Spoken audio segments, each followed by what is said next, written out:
aku akan membahas tentang uji hipotesis dari mata pelajaran metode penelitian akuntansi dan manajemen.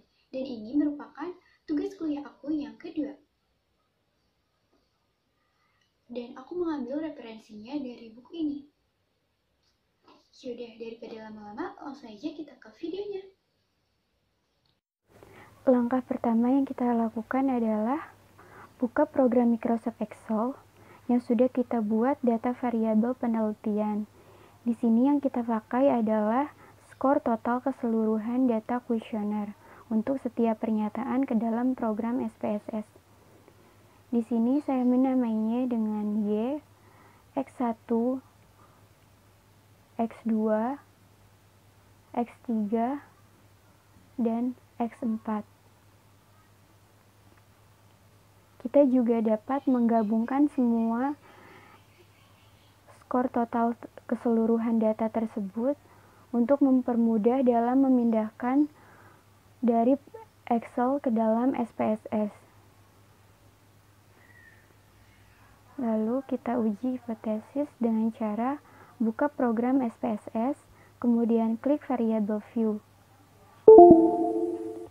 Lalu buat variabel yang akan diteliti. Pastikan measure dalam posisi scale.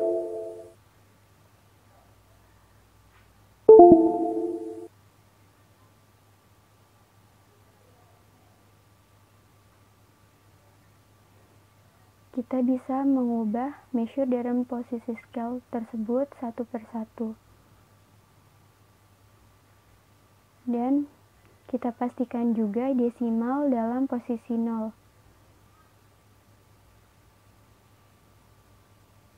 Nah, setelah selesai membuat variabel, kita klik data view untuk memasukkan data variabel yang sudah dipersiapkan dengan cara kita buka program Microsoft Excel sebelumnya, lalu kita blok semua skor pernyataan dan kita copy paste ke dalam program SPSS.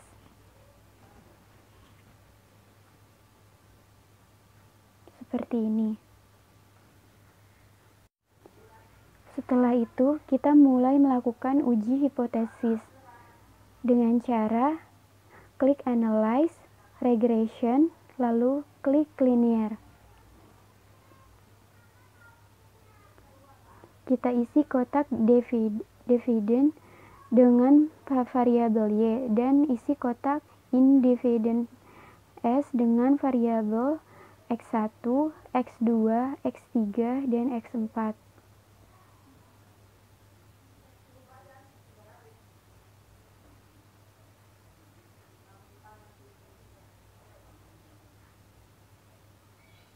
Setelah itu, klik OK.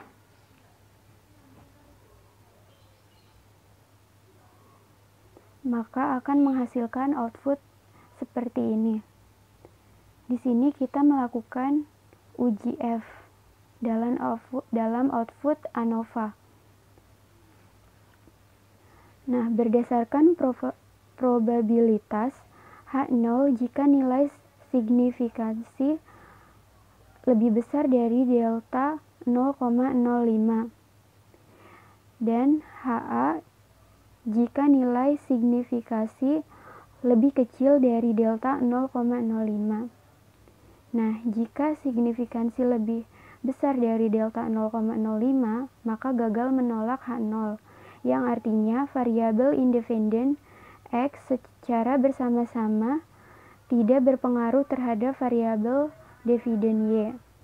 Namun sebaliknya, jika signifikansi lebih kecil dari delta 0,05, maka H0 ditolak, yang artinya variabel independen X secara bersama-sama berpengaruh terhadap variabel dividen Y.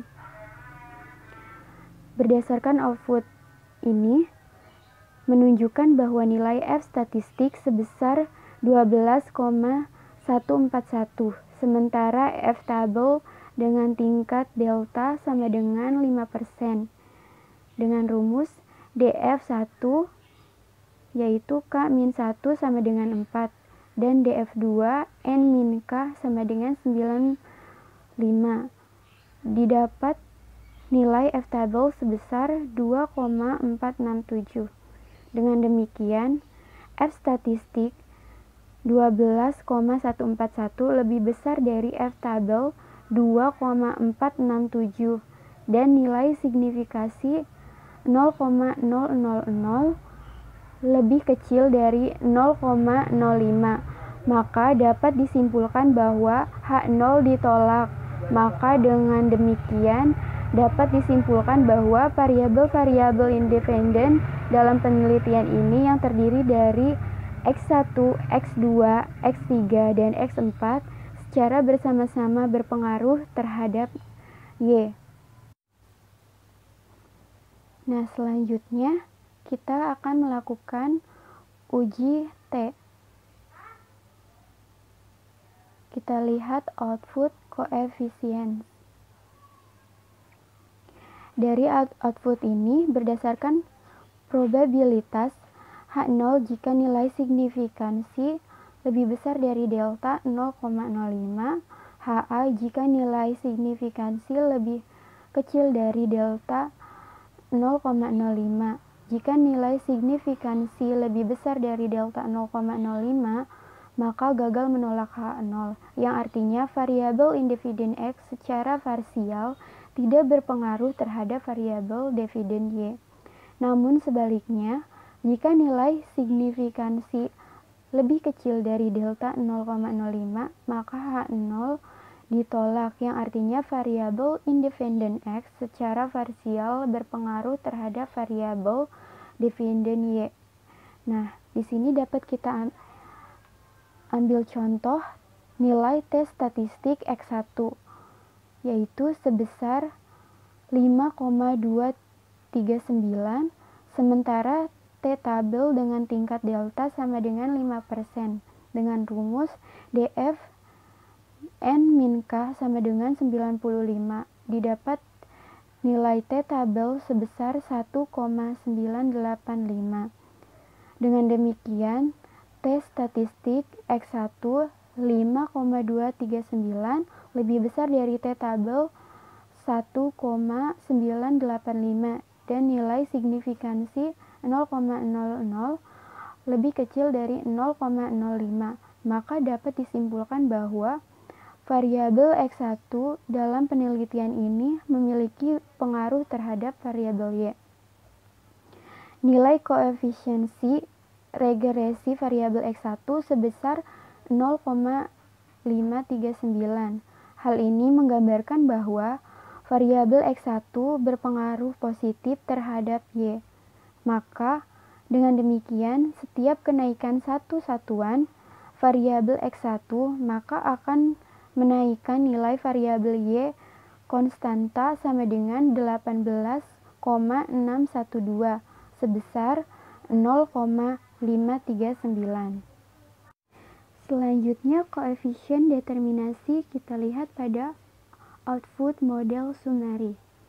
Pada tabel ini menunjukkan bahwa nilai adjusted R-squared sebesar 0,310, yang artinya bahwa variasi perubahan naik turunnya Y dapat dijelaskan oleh X1, X2, X3, dan X4 sebesar 31%, sementara sisanya yaitu sebesar 69% dijelaskan oleh variabel-variabel lain yang tidak diteliti dalam penelitian ini. Nah, itu tadi penjelasan aku mengenai uji hipotesis.